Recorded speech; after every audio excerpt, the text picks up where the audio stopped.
Thank you, members. We now come to item 10 on the Planning Committee agenda, and that's the adoption of the refreshed future urban land supply strategy. And I have Amanda Harland, David Hawkey and Dawn Mackay reporting on this. And I think it might be in your hands to start, Amanda.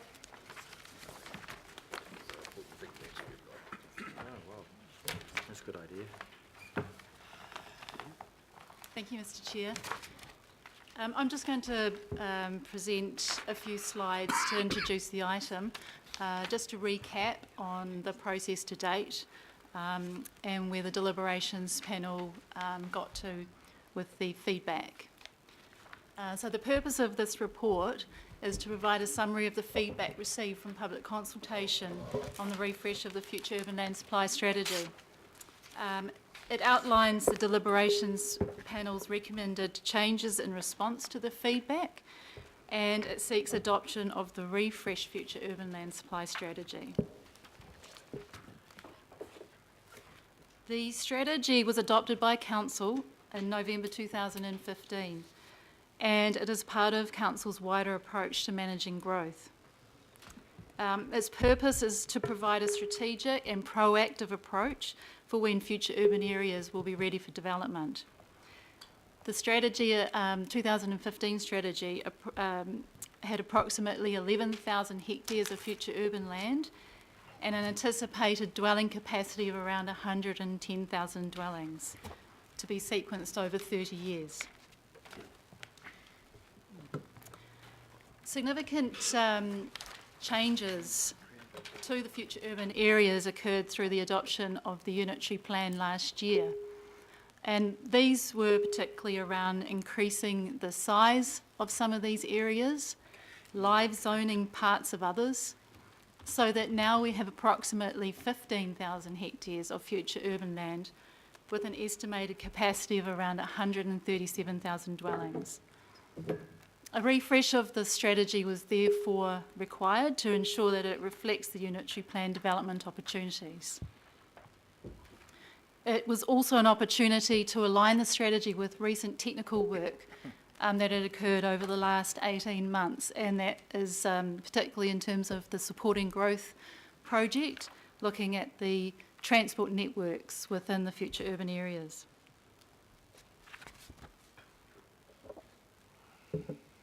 So a revised sequencing was put forward to the Planning Committee in March this year, and that was approved to go out to public engagement. At that meeting, a deliberations panel was established to consider feedback and make recommendations back to the Planning Committee. Consultation was undertaken in March and April of this year on that revised sequencing. So this map shows the revised sequencing that went out to consultation. And there were a number of areas that were brought forward as part of that revised sequencing. There are also a number of areas that were moved back. And if you look at when I flick the blue areas on, just to get an idea of the scale of the areas that were actually moved forward in the revised sequencing, those areas are highlighted in blue. And in total, 3,800 hectares of land has been live zoned and sequenced now, and that includes the rural settlements. 3,500 hectares of land has been sequenced over the next 10 years. So in total, 7,300 hectares has been sequenced between 2017 and 2027. And that is approximately 65,000 dwellings. In terms of the overall strategy, the next 10 years worth of sequencing equates to around 50% of the total land area in the strategy. Then there's a number of areas that remain the same from the previous strategy.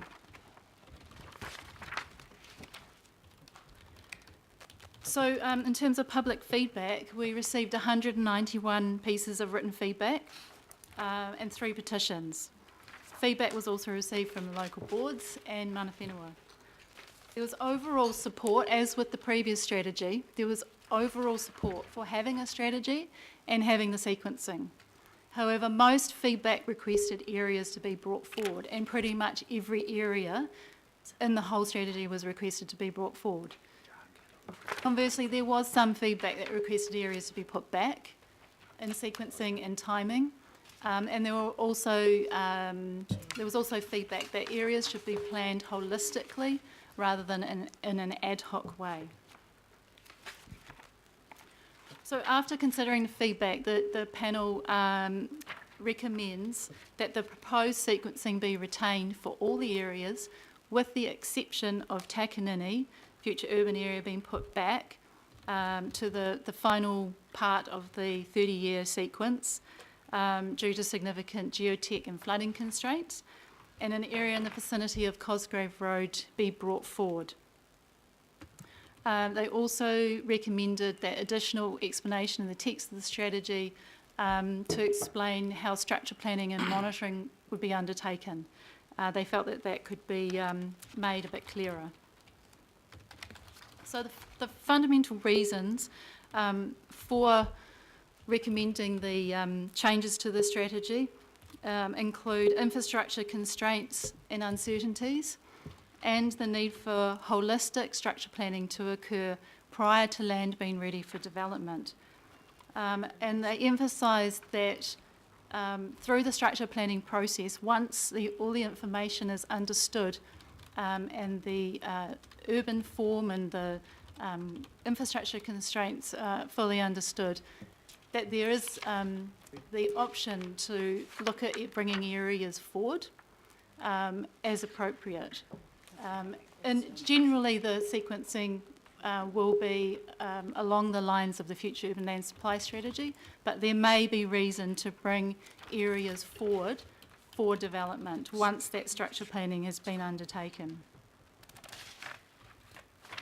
Also, there's a significant amount of greenfield land that is enabled now, as I said before, and over the next 10 years. So in total, 7,300 hectares is enabled in the next 10 years, equates to around 65,000 dwellings, which is nearly 50% of the identified future urban land. There are also significant costs to servicing this land that has already been prioritised early. So these are the 2 tables that are in the strategy that are recommended in terms of sequencing. And the left-hand table are the large future urban areas. The right-hand table are the rural settlements. So if you have a look at the first 10 years, these are the number of areas that have been prioritised over that period in the large future urban areas, and the majority of the rural settlement areas have been prioritised for that first 10 years as well. Thank you. Thank you, Amanda. I'd like to move the recommendations that we have on the agenda here, members, A, B, C and D, and I have a second from Councillor Newman, one of the deliberations panel members. So I'll move accordingly and put that on the table. Firstly, I'd like to take questions at this stage. Just questions at this stage, members.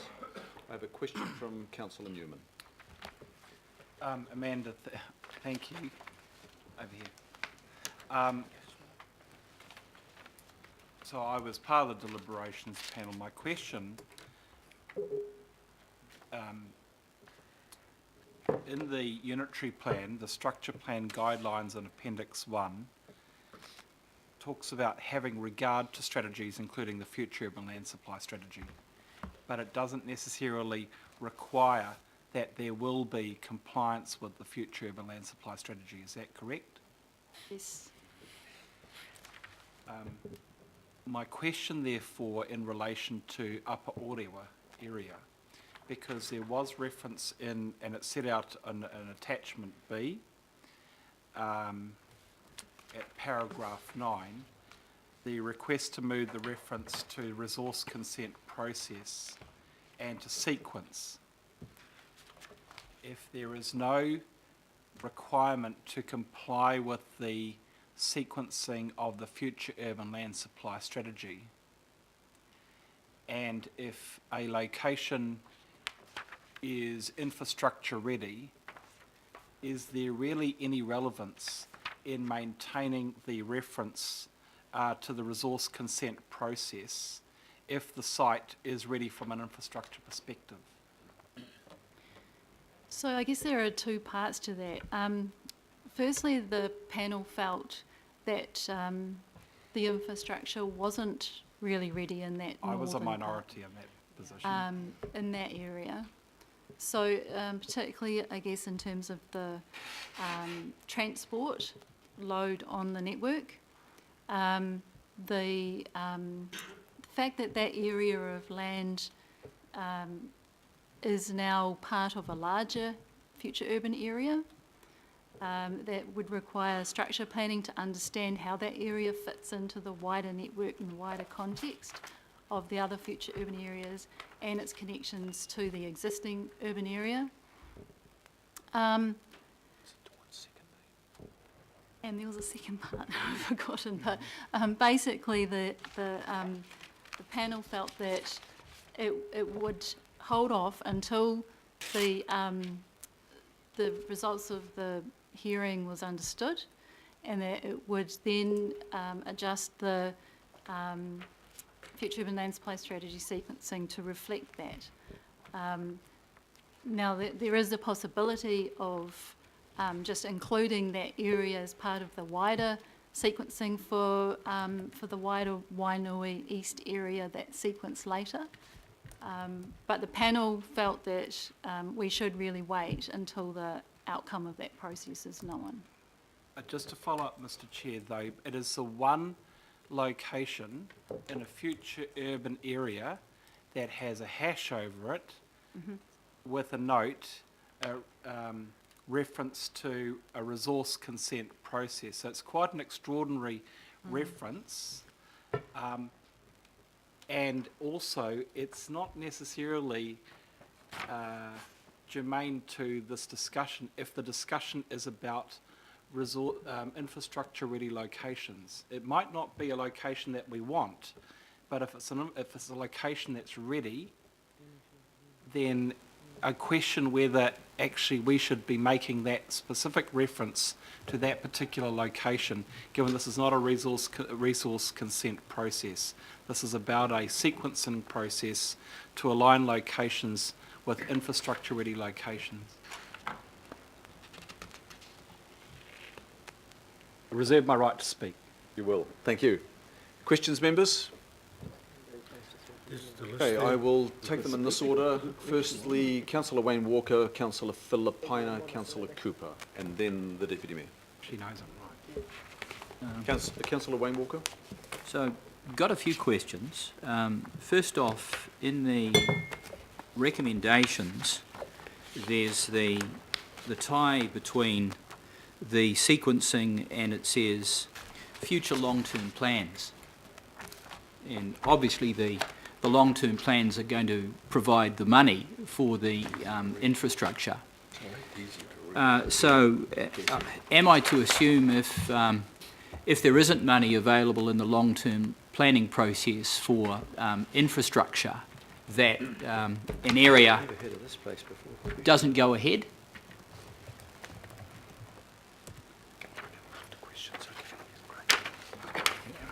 Through the chair, I suppose what this does do is send out our intentions around rezoning of land.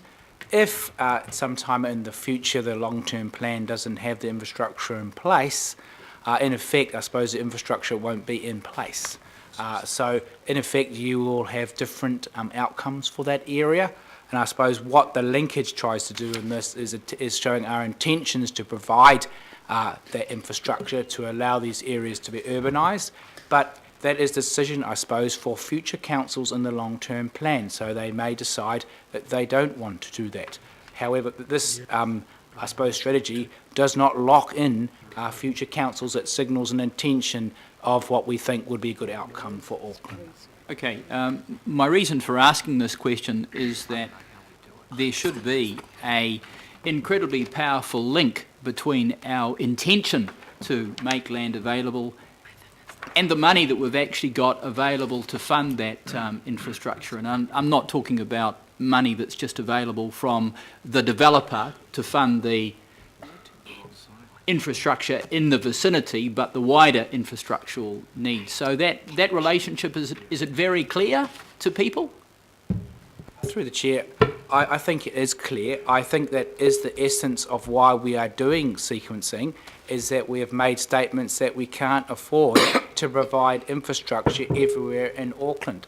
So the idea of this strategy was to put forward those areas that we either have to provide infrastructure due to the unitary plan, but also areas based on a range of principles that would get good outcomes for Auckland to manage its growth. So I think, you know, if you really peel it back, the essence of the strategy is around the fact that we have to be financially prudent and try to get the best outcomes with the resources we have. Okay, the other question I've got is just around the relationship between structure planning and the areas that are allowed for development. Does the structure planning process also include catchment plans for stormwater, particularly in areas, and I'm thinking around Silverdale Dairy Flat, where there are existing flooding problems? Yes, structure planning, through you, Mr Chair, includes all the technical work that's necessary to fully understand how that area can be developed and what areas need to be protected and what infrastructure will be needed. So yes, it does. And the last question I've got just goes between the relationship of an area that might be developed relative to existing areas that have already been zoned that need to be taken up. And if I give you an example, we've got Silverdale North, where there's a very large commercial area that's been zoned and roads and the like are going in. That's a very significant development. Are we going to make sure that, say, commercial land that's made available in the Silverdale Dairy Flat area doesn't prejudice the uptake of an existing area that's already been funded? Through you, Mr Chair, the structure planning process is actually a really important process for that reason, because not only does it look at the land use requirements within the future urban areas, but it needs to look at the wider context and how it fits into the existing urban area, what the relationships and connections are to the existing urban area. And there are a number of those examples around the region where structure planning needs to take account of the existing urban area requirements and future possibilities. And just one last question, it just goes to structure planning and the relationship with transport. So is the structure planning process taking into account the wider transport network, for example, the provision of the busway north to Silverdale? Absolutely, yes. Thank you. Councillor Filipina. Kia ora, Chair, and thank you.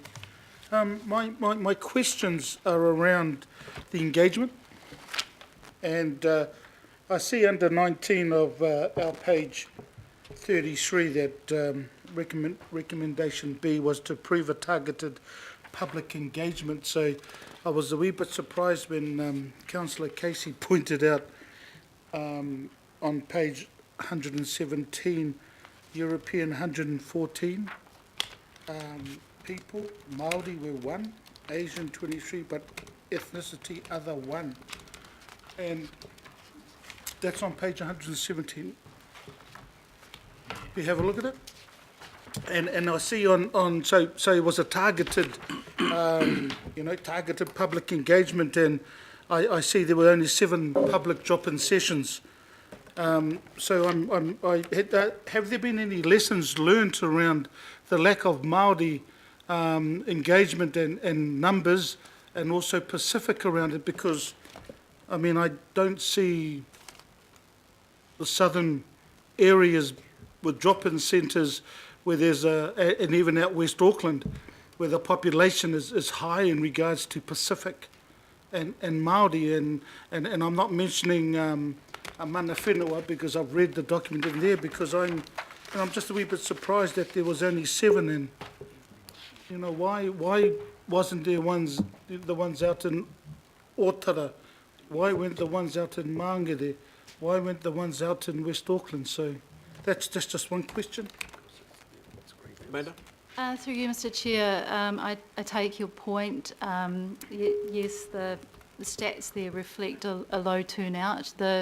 Our ability within the timeframes to undertake consultation meant we had to keep to about 7, I think it was, sessions at identified libraries, and they were in the key future urban areas rather than in the existing urban area. So I guess that could be a reason why. Yeah, because I mean, it's from the 29th of March through to the 18th of April. So, Chair, I think my question is, well, no, my comment back to our team is, look, can we?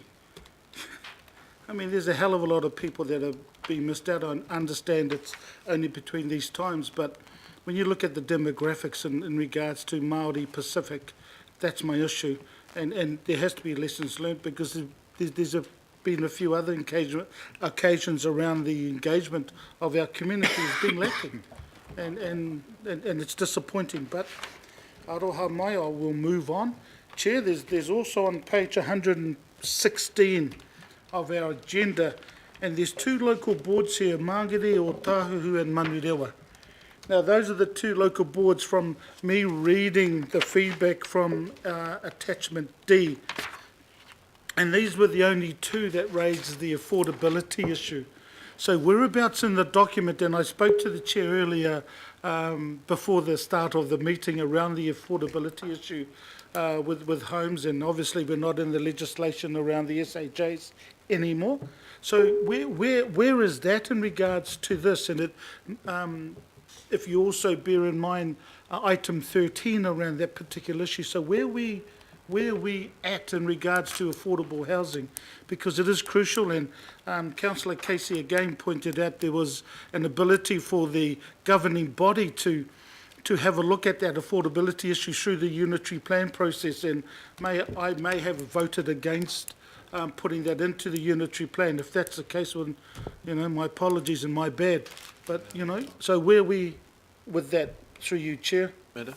Or is it just Jacques? I saw the old hand going, no, let me answer it. So, Jacques, do you want to take that one? There was a question. Oh, Do you sorry. answer or do I answer?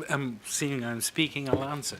I suppose, Councillor Filipina, one needs to keep in mind what the purpose of the fulls is. And it really is simply about the sequencing and the servicing of the land.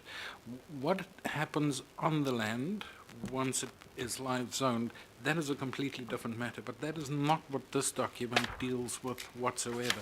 So it is not possible for the future urban land supply strategy to deal with issues such as affordable housing. It is just not set up to do that. That is a detail that comes further. As you said, there was some attempt in the unity plan to have provisions around affordable housing. That did not make it through. So even requiring some degree of affordable housing in whatever form that might be, even that becomes a problem, because once that land is live zoned, it has to follow the rules of the unity plan. It's under the auspices of the unity plan. So in that sense, even then we would struggle to deal directly with affordable housing. okay, so Chair, just a supplementary. So based on what Jacques has just mentioned, and again, it may well be a question in relation to item 13, but Chair, have you got in the program ahead, the forward program, any workshops that a discussion can take place around what we can do, as whether it be through here or the governing body, around affordable housing? Because I think it's important. I've spoken to some colleagues around this particular table, and it is an issue. And this is why I'm surprised that not many of the other local boards have mentioned that as a possible issue, apart from the two that we have in there. And I take on board what Jacques has said around this particular item not being around that affordable issue, but I just sort of table it with you, Chair. If there's an opportunity, I think we need to discuss around the affordability issue anyway. Okay, so coming up at a workshop and then I think through formal report back to this committee, hopefully the next business meeting, we'll have an SHA, a Special Housing Area Monitoring Report. Yep. The data is due in for the period end of June in the next few days. Staff will be analysing that data and formulating a report, or at least some information that we could hopefully socialise through a workshop and examine some of those issues. So you will recall there was affordability criteria for SHAs. The Accord specified increased supply, affordability, and it also talked about increasing the skills or addressing the skills shortage. So I'd like to see not just numbers in terms of consents, builds, occupations, affordability, but to address the Accord in its full, covering those other aspects that I've just mentioned. So we'll hopefully you'll see on your diary coming up some time to discuss the very matter that you've just raised. Thank you, Chair. Thank you, Jacques. Thank you. Other questions I have for Councillor Cooper. Thank you. And I was on the panel as well, but I did want to raise the issue that Councillor Newman canvassed. I suppose my question is, we've talked about with the Arua West site, we actually said let's just wait and see what happens with the resource consent. But I'm concerned about adverse effects in terms of the outcomes that we want to achieve here if we just rely on the resource consent, because what we do if that resource consent's granted and it's still in deliberation, is we actually condemn that to countryside living, and it's supposed to be urban, because I can't see, developers are not going to wait 16 years when they've gone this far, and that's my concern when this particular piece of land could end up going ahead with 150 lots instead of 500, and that's not the outcome we were trying to achieve next to a transport hub. And so I suppose I want to ask that is that what I want to understand, because I still, even though our discussions in the panel, and I really respect we went through this, but I still was left feeling not quite comforted that leaving it to the outcome of a resource consent was actually going to give us the outcome that we wanted, either no development for 16 years or countryside living, which is not what this is actually planned for.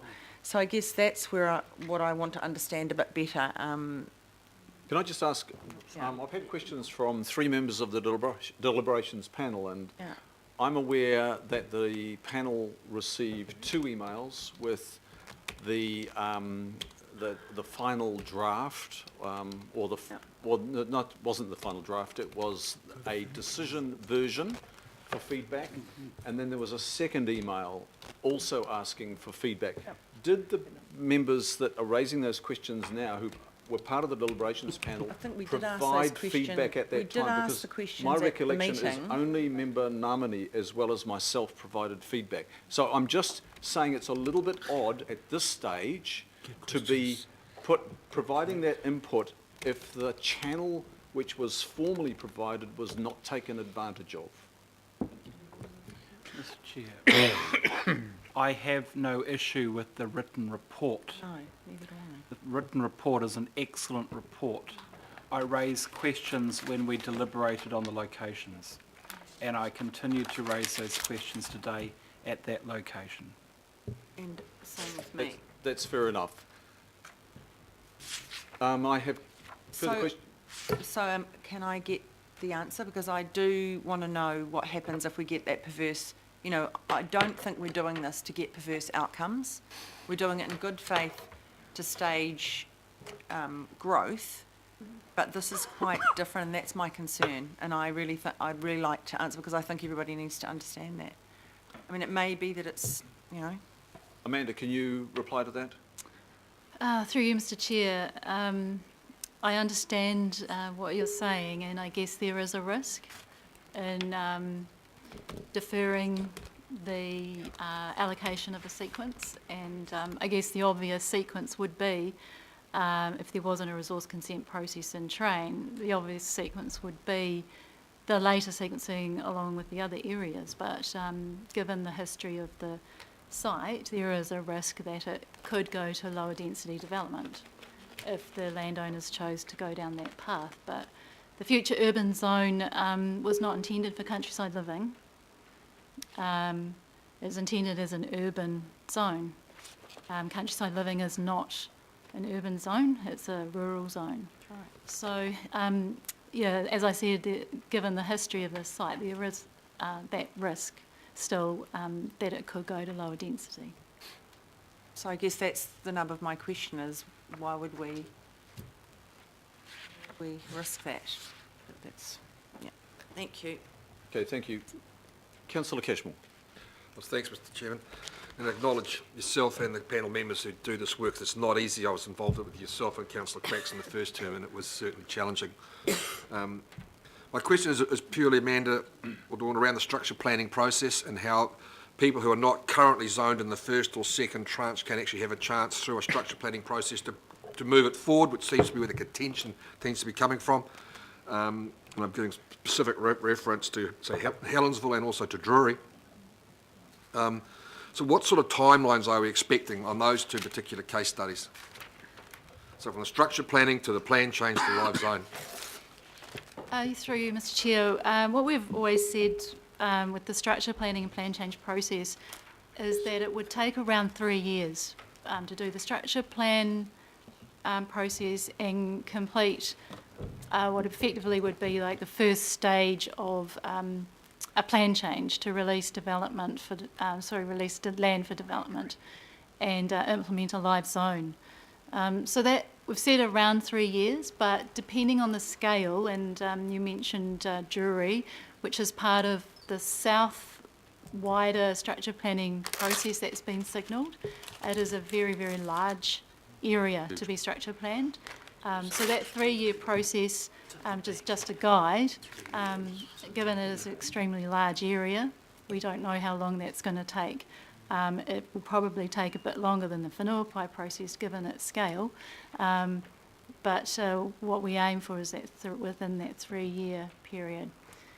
In terms of Helensville, Dawn Mackay here might like to comment on that. Thanks, Amanda.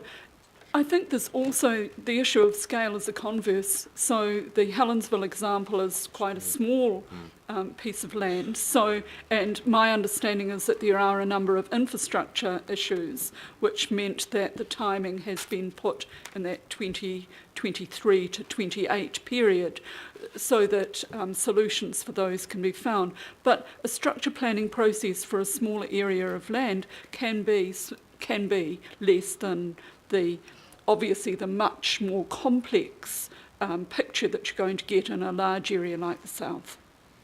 Subsequent question, Mr. Chair. So, given the fact that a lot of these big developers, particularly in the Drury area, they are of substance, and many of them have been in the game a long time, and they have a lot of relevant information, what is the council's ability to absorb that information, peer review it, and move at a bit quicker pace? Through you, Mr. Chair, well, I think it's all really good information that can be used for the structure planning process. There's other information that needs to be put into that process as well from other areas, from other landowners, from other developers in the area, and I guess it all contributes. And certainly having done a lot of that work could potentially help speed it up. Thank you. I'll reserve my right to speak, Mr. Chair.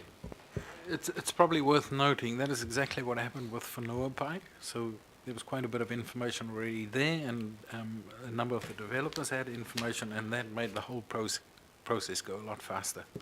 Thank you, sir. Member Hinari. I just want to, in relation to page 106, 117, and you've got in the bottom left-hand corner ethnicity. You've got one Māori. Was that Te Aki Tai? I'm sorry, through you, Mr. We don't have Chair. that detail. We can't tell from this report. I'd have to go back to the original data. Well, there's original only feedback. one. Yeah. Okay. I don't believe the information. In terms of page 125, you've got mana whenua engagement. You've got a pretty good report on, well, just basically the minutes of a meeting. I'm just wondering, what was the engagement with Mātāwaka? Was it? Still was it? With urban Māori, That's what we. Yeah. you've, Through the chair, there were only 7 events that were provided for as part of the targeted consultation that we provided. So those were with local communities in areas that were on the periphery, such as, and these were the ones that were affected by the areas, the future urban zones. So they were in places like Warkworth, Papakura, etc. And we did consultation with mana whenua. We did not do consultation with Mātāwaka specifically. that was the hui on the 19th of April. Yes. Yeah. Which is the minutes, attachment F. That's correct. Cool. Further, you're fine, Member Hinari? Yep. Thank you.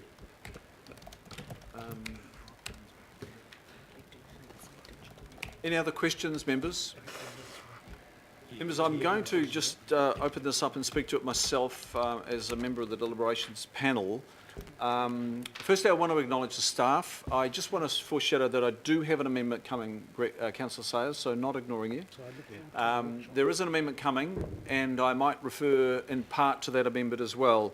But I will acknowledge the staff, Amanda particularly leading this refresh on the 2015 Future Urban Land Supply Strategy.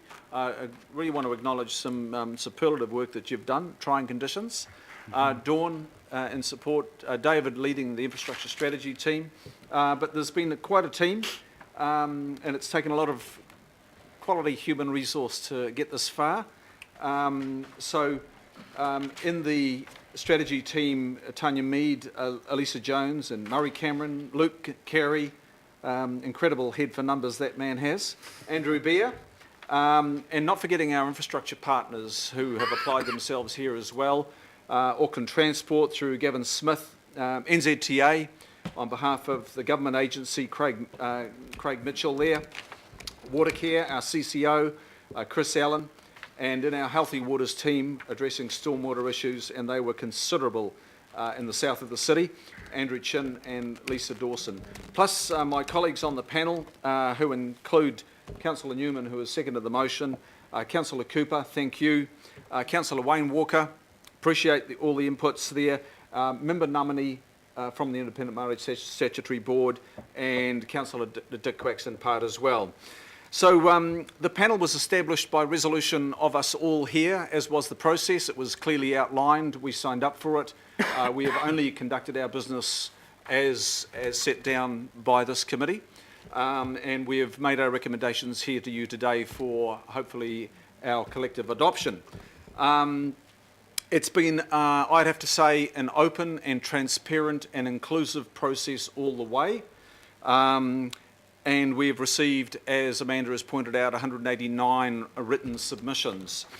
Not forgetting, of course, this is a refresh that we had even greater engagement when we went out on the first strategy in almost coming up a couple of years now. We had 2 deliberation sessions. There were numerous email exchanges amongst members and staff as well. They took place on the 15th and 22nd of May. A lot more further technical work ensued. Some pretty rigorous questions were put by our deliberation panel members at those lengthy meetings, and we had numerous parts of the organisation and NZTA as wide as that reporting back to us on matters that were being raised by the members of the panel. Stormwater from our Healthy Waters team proved a very big test in many parts of Auckland. And Councillor Newman, I really want to acknowledge your quite deep engagement in the stormwater space. Thank you. It was considerable, it was knowledgeable, and it made a difference.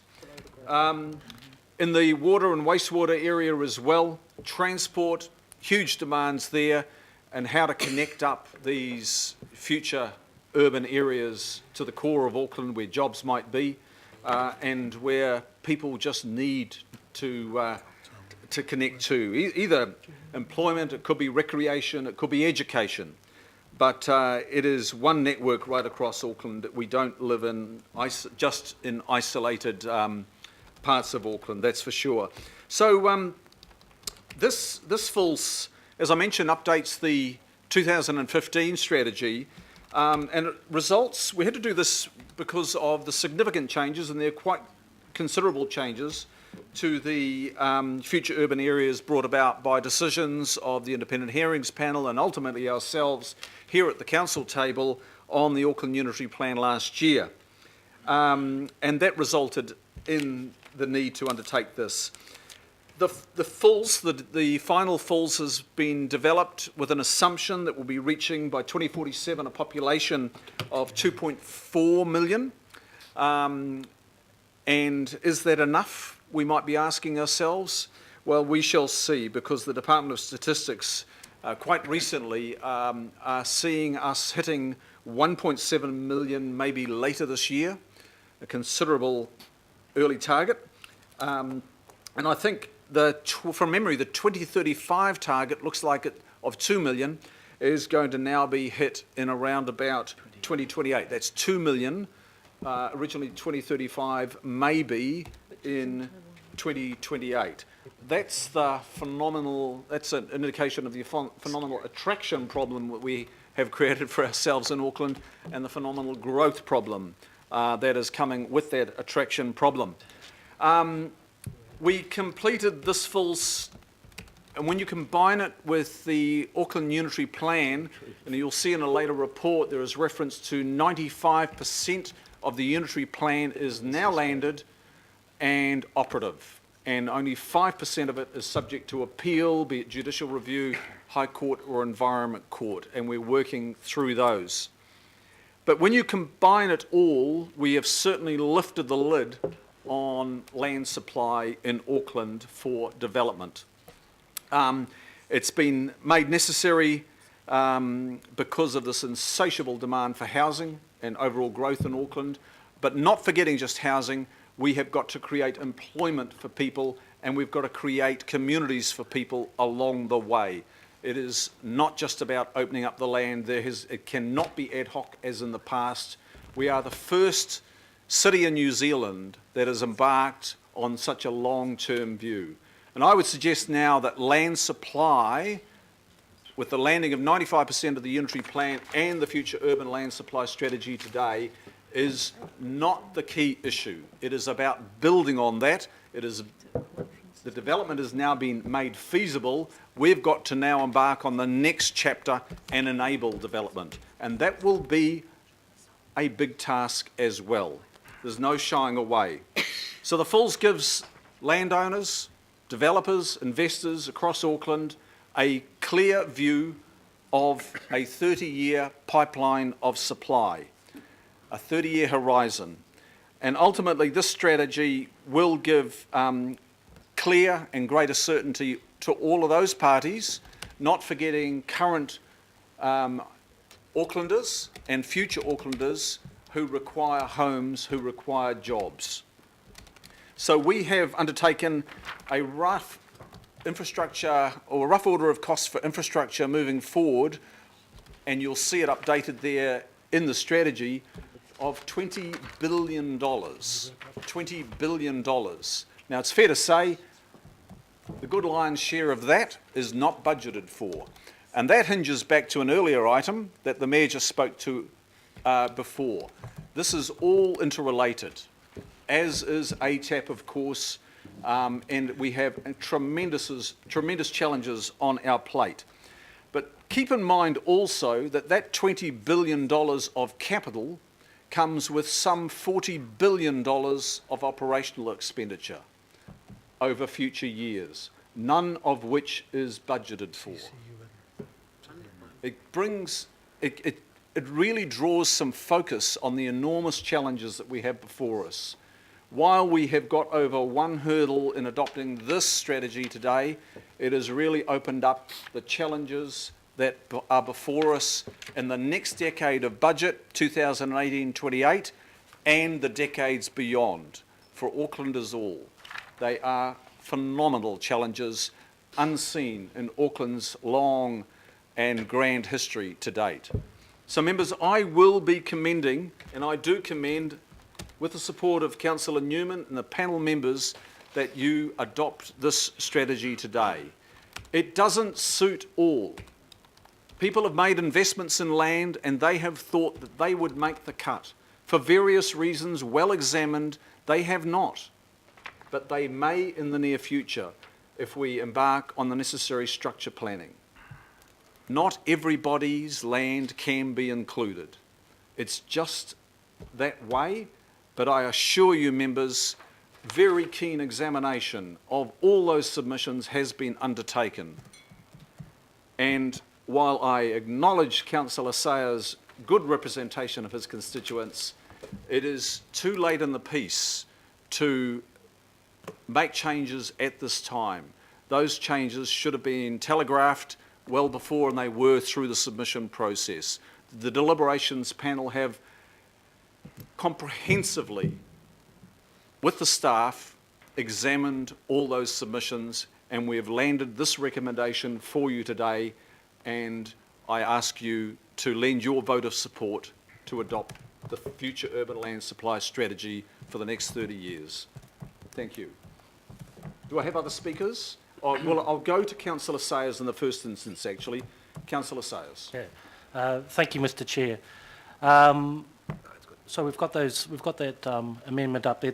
The thrust of the amendment, Mr. Chair, is really looking at all of Auckland, not just a particular area, to allow council staff the opportunity on a case-by-case basis to look at certain parcels of land, to bring the sequencing forward on those if it meets certain criteria which are outlined in that motion. It's really about if there's some land that is so close to existing infrastructure that the applicant could prove, and the words I've used are careful, provide enough evidence to satisfy council that that land should be brought forward in the sequencing, then we should have a look at it. The infrastructure exists, and the land's right beside that infrastructure. If the applicant can prove that they can bring that land forward in the sequencing process at no cost to council, can develop some more housing as it gets rezoned, and it can hook on readily to existing infrastructure that has the capacity, what this is suggesting is the opportunity for council to look at that. Also, obviously there's an opportunity for the landowner as well to provide that evidence and convince council that that is possible for their particular piece of land. So this would apply to, I suspect, a number of land holdings right across Auckland, Mr. Chair. Does that potentially raise issues with the Fulls strategy? I'm suggesting it probably doesn't, but I'd like the officers to speak to that. And the reason why I'm saying that is that it has to provide the evidence that it's at no cost to council and that land can easily hook up to existing infrastructure, which ultimately, I guess the goal of all of this is some extra housing coming online sooner than currently planned in the current sequencing. So look, I would like to invite the General Manager of Auckland Planning and Research to comment through you, Mr. Chair, at the appropriate time on this amendment or addition, and to put it to the vote to see if my colleagues agree with it. And just in closing, introducing the item, it's about the applicant having to prove beyond reasonable doubt to the council staff that land is appropriate to bring forward. At the moment, I don't think the flexibility is there, other than following, as I understand, the processes that are available to them. That's through the structure plan process, Mr. Chair. So perhaps if we could talk a little bit about my recommendation versus current processes. Thank you, and thank you, Councillor Sayers. Members, I have looked at the standing orders and whether I should, as Chair, accept this motion. Ordinarily, when we're dealing with a plan change, one does not accept late changes on a plan change. That would be out of order. But in this instance, the feedback from our Secretariat has been that it is within the standing orders.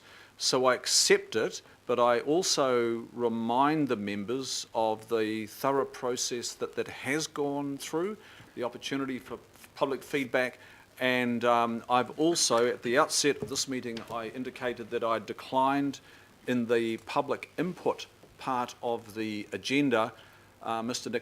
Nick Roberts, thank you, on behalf of clients who are landowners, significant landowners in Auckland, who were also wanting to be represented at this meeting. I declined that because on the grounds that a long and thorough process confirmed by us all had been gone through, and it was inappropriate. Otherwise, I would feel obliged, and I think the panel members too, you would feel obliged to open it up to every submitter, 189 of them again. We've gone through that process. But that's the backgrounder. I will allow Jacques to reply to the query on the impacts of these resolutions or motions.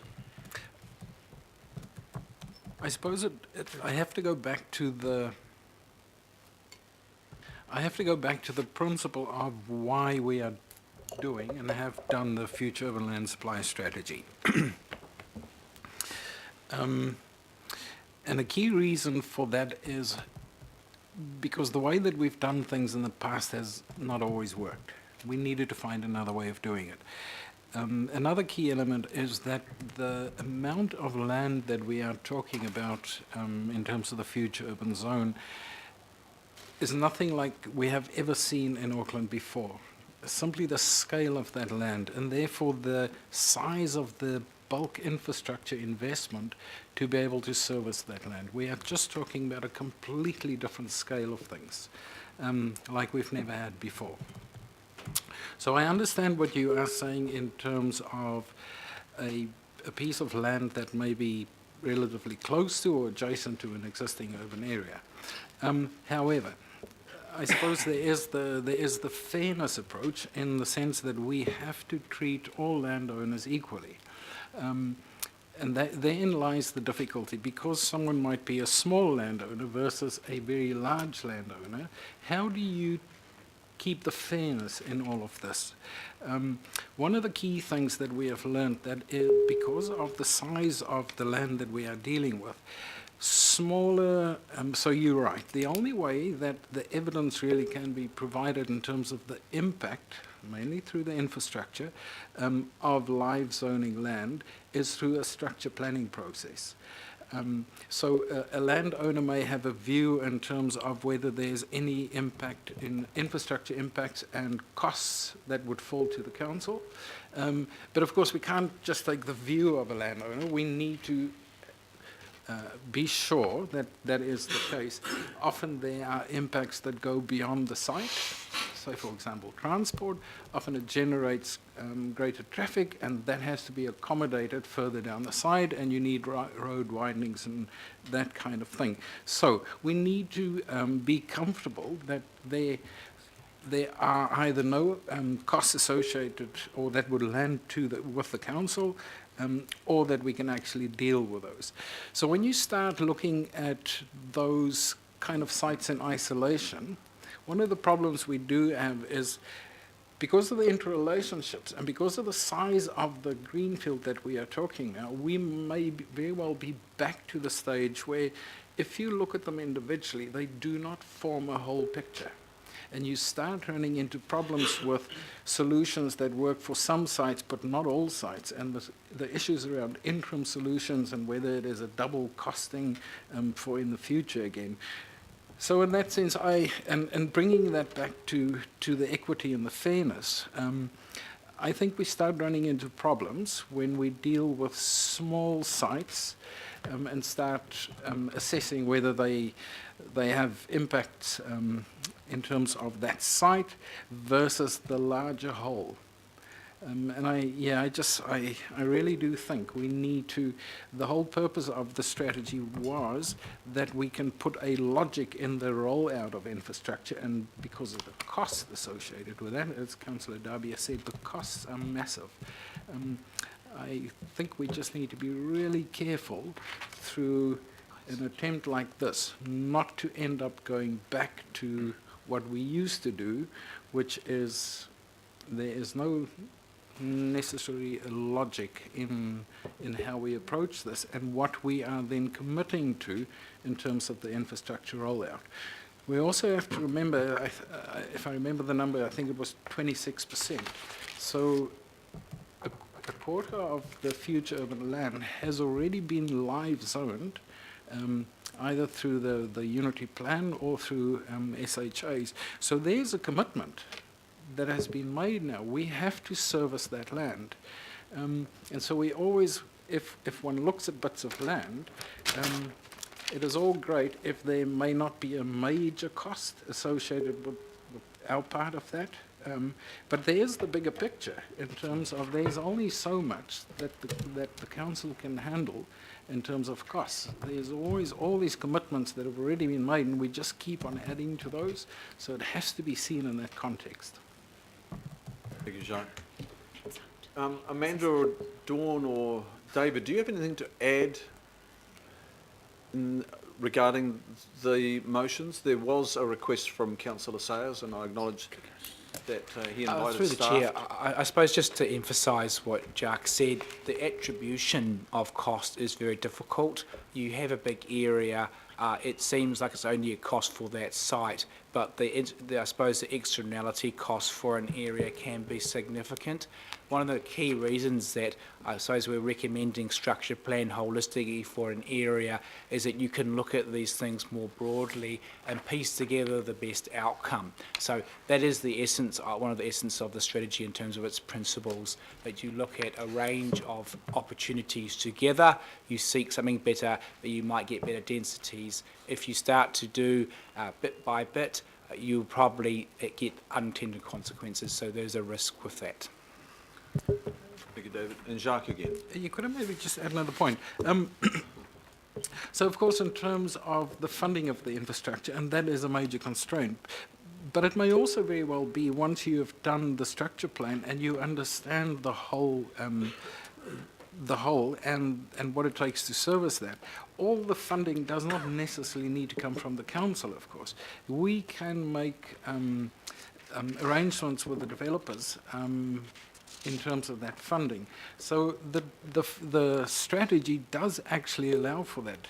It is actually quite clear. It has a statement there that once that structure planning is done and the implications of that is understood, that it may very well be that the sequencing within that area may actually change, and it may be different from the sequencing that is indicated in the strategy. But that is done on the basis that you understand the detail that comes with that. So the strategy does allow for that change in sequencing within those areas. I'll go back to you, Councillor Sayers. Have you formally moved the motion? Yes, thank you. Yes. Thank you, and it's seconded by Councillor Quacks. Members, I'm going to take the amendment first. So are there speakers to the amendment? Councillor Cashmore. Thank you, Mr. Chair. although I have some gut instinct support for what Councillor Sayers is trying to achieve here, we've had well explained to us about the importance of the structured planning, about the overall consequences of the neighbouring properties and the wider catchment or catchments. And to me, that's the most important thing, so that we don't get inadvertently walk into something that's going to cause us trouble going down in the future. And also, we need to be able to systematically, most cost effectively, provide the required infrastructure, particularly the in-ground infrastructure.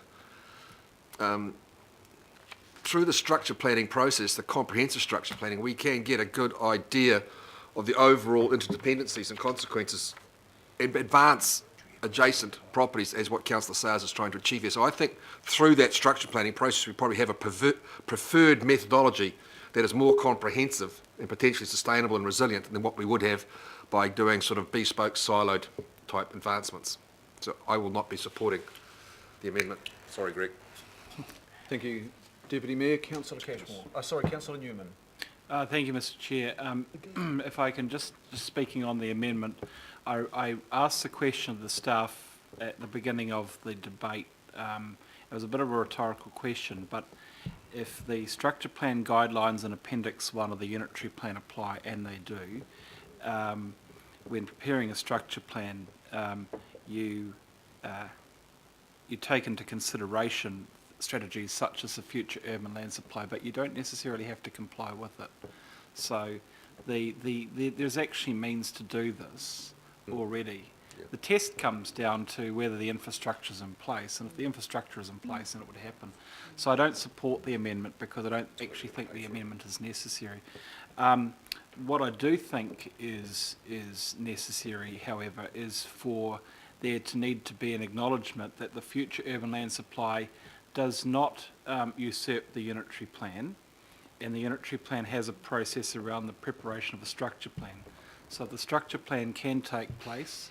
The structure plan takes into consideration those matters that are required to be taken into account, and if the infrastructure can be negotiated with the CCOs such as water care, then the development could quite reasonably happen, notwithstanding some concern that people might have about the appropriateness of that development taking place at that particular point in time if it's out of sequence. So I don't think this amendment's necessary. Are there further speakers? Councillor Wayne Walker. The one issue that I've got, frankly, it goes to development everywhere, is the necessity for us to put in place alternative funding tools. And we need those funding tools urgently. And I don't know how long that's going to take. We don't seem to be getting anywhere right now. But the last thing that we want to do is to open up areas of Auckland without those alternative funding tools. And that might mean special rates, value-added taxes, tax on capital, targeted rates, whatever, to make these areas allowable for development, because I just can't see the long-term plan delivering on them. So that's the particular concern that I've got. I'd be much more comfortable if we had those funding tools in place now, but we ain't.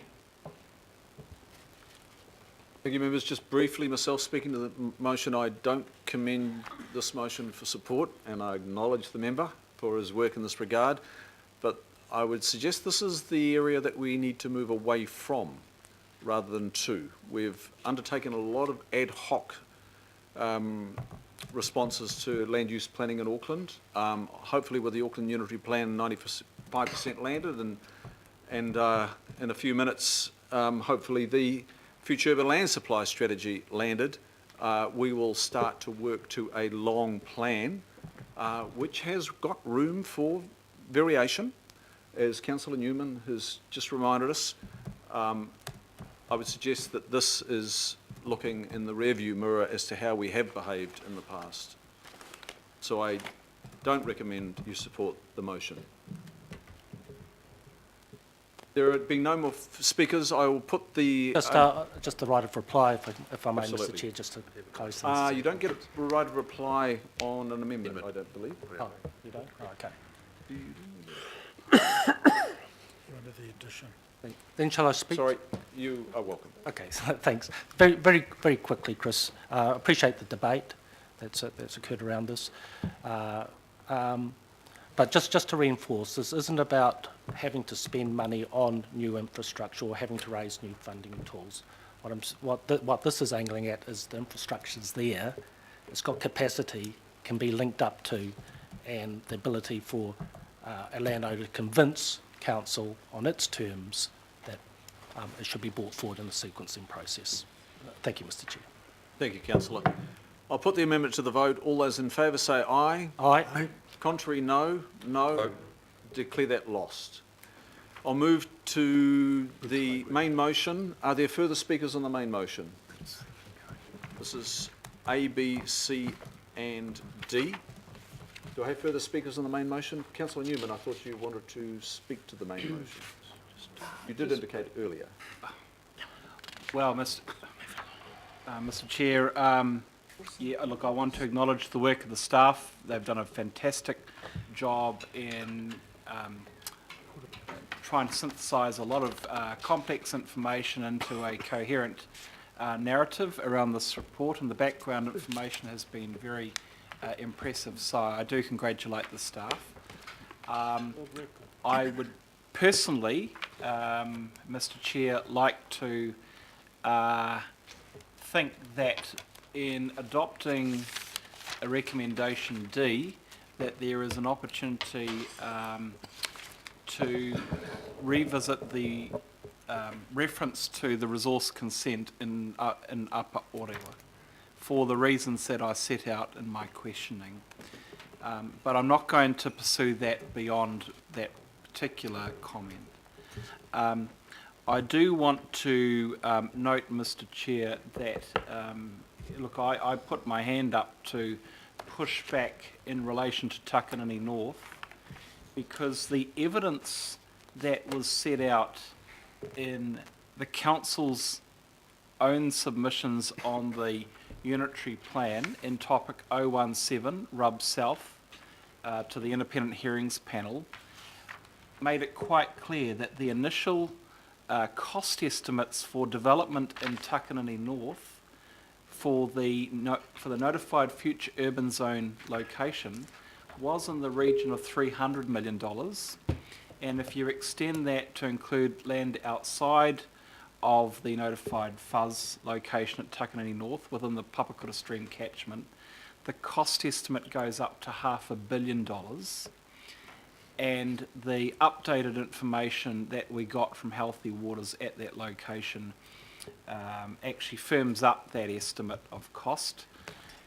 For a location that is significantly constrained by its geotechnical profile and wouldn't get you the kind of yield of residential dwellings to even come close to justifying that spend. So I think that the recommendation, which includes pushing back Takanini North to the back end of decade 3, is pertinent, and I will cop the odium from the landowners in that area because of my advocacy, but it was the right thing to do. What I do think, Mr. Chair, in adopting the future urban land supply strategy is there is going to need to be more work done by our plans and places team around how we approach future public plan changes to ensure that these locations are not just left as locations that fall into the never nevers and we are just reliant on resource consent applications coming in which are non-compliant for land use activities which are out of sequence and not complemented by the infrastructure at any given point in time. Because that's what's happening in parts of my ward and that has to stop. So I will be taking that matter up with the relevant staff and advocating back to this committee when the opportunity arises in the future. Thank you, councillor. And your Three Waters knowledge was invaluable through the deliberations process. Any other speakers on the main motion? This is A, B, C and D. If not, I will put them. All those in favour say aye. Aye. Contrary, no. Declare them carried. Thank you. And thank you, Amanda and your team. Thank you.